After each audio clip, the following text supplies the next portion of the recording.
पहले दुनिया को यही लगा कि रूस और चीन की दोस्ती सैन्य गठबंधन या फिर व्यापारिक रिश्तों तक ही सीमित रहेगी, लेकिन अब रूस और चीन इतना आगे निकल चुके हैं कि अमेरिका और भारत के लिए भी समस्या का कारण बनते जा रहे हैं। सैन्य और व्यापारिक गठबंधन के बाद रूस और चीन बैंकिंग और वित्तीय गठबंधन की दिशा में तेजी से कदम बढ़ा चुके हैं। दरअसल दुनिया भर में 185 करेंसी है, लेकिन इसमें से ज्यादातर मुद्राओं का इस्तेमाल अपने अपने देशों के अंदर ही होता है और कोई भी मुद्रा दुनिया भर में कितना ज्यादा प्रचलित है यह उस देश की अर्थव्यवस्था और ताकत पर निर्भर करता है। जैसा कि अमेरिका का डॉलर खुद एक वैश्विक मुद्रा है और दुनिया भर के केंद्रीय बैंकों में जो विदेशी मुद्रा भंडार होता है उसमें 64% से ज्यादा हिस्सेदारी केवल अमेरिकी डॉलर की होती है, जबकि अमेरिकी डॉलर के बाद यूरोपीय यूनियन का यूरो दुनिया की दूसरी सबसे ताकतवर विदेशी मुद्रा है और लगभग दुनिया भर के केंद्रीय बैंकों में 20% हिस्सेदारी यूरो की होती है। वहीं दुनिया भर में 85% व्यापार डॉलर में होता है, जबकि दुनिया भर में 40% कर्ज केवल डॉलर में दिए जाते हैं। ऐसे में डॉलर की ताकत का अंदाजा कोई भी आसानी से लगा सकता है, लेकिन अब डॉलर को चुनौती देने के लिए रूस और चीन साथ आ गए हैं। वैसे 1944 से पहले दुनिया डॉलर को नहीं बल्कि सोने को ही मजबूत और भरोसेमंद मानती थी,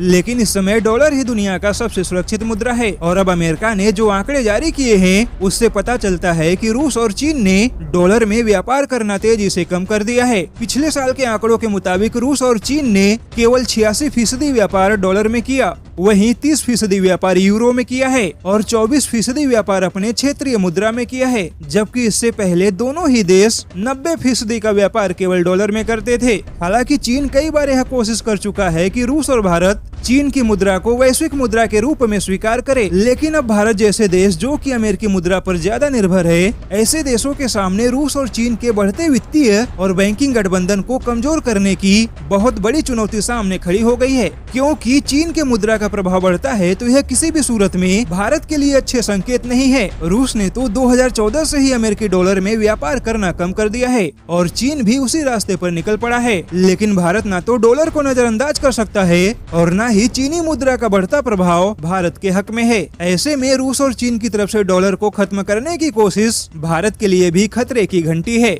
और इस खतरे के खिलाफ भारत को भी अपनी रणनीति बनानी होगी।